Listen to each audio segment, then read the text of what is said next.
Hello everybody. So I wanted to take a minute and make a video here and talk about the heat that we're about to have here in mid-Michigan. Sounds like Tuesday and Wednesday we could be in the mid to upper 90s, heat index well over 100 degrees, and your bees are going to feel that stress of the heat. So there's a few things that you can do to help alleviate some of that stress from your bees. The first and easiest is to remove any entrance reducers that you have in your hives. If you have entrance reducers on still, I would peel them off. Robbing season hasn't really started yet unless you have other honeybees robbing your hives. And if that's the case, definitely turn your entrance reducers to the largest opening. But I would still consider popping them off for the next week or so while we go through this warm spell that we're having. Couple other things that you can do to help those hives out. If you have a screened bottom board, make sure that your mite count boards are removed. This one is still in. I'm going to just pull it right out, and that allows for a ton of extra airflow in the hive and really helps those hives cool down when it's warm.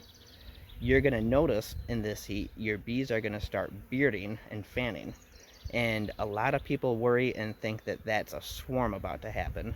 But what bearding actually is, those bees that are in the hive, they produce a ton of heat as they're moving around and working, and they know it. So the bees exit the hive and just hang out around the entrance of the hive, and eventually enough bees build up on the outside of the hive that they form a giant ball.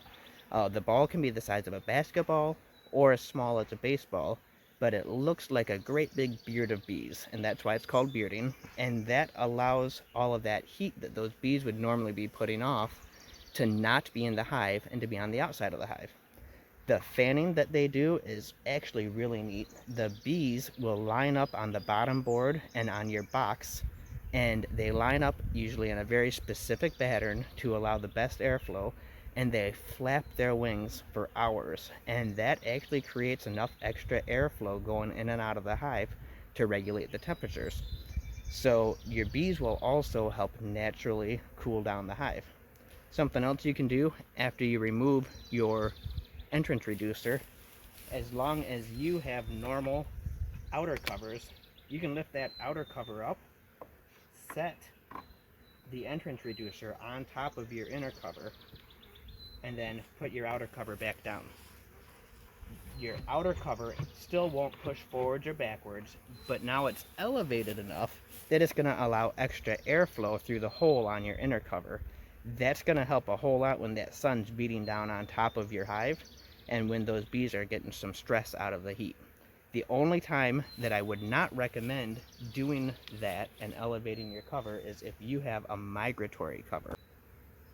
So this is a migratory cover. This is what they look like, in case you're not aware that you have one or do or don't. The migratory covers do not have a lip along the edge here, so they can slide off in either direction. Also, the lip over the front and back is very small compared to a regular outer cover. So if you were to elevate that right now, there's a much better chance that moisture or rain, or if they are getting robbed, those robbers have way better access to your hive. And even the wind, if it gets windy and storms, that wind gets sucked up underneath there and it can lift that hive off unless you have that anchored down. So I definitely don't recommend elevating the migratory covers. Regular covers, it works great though.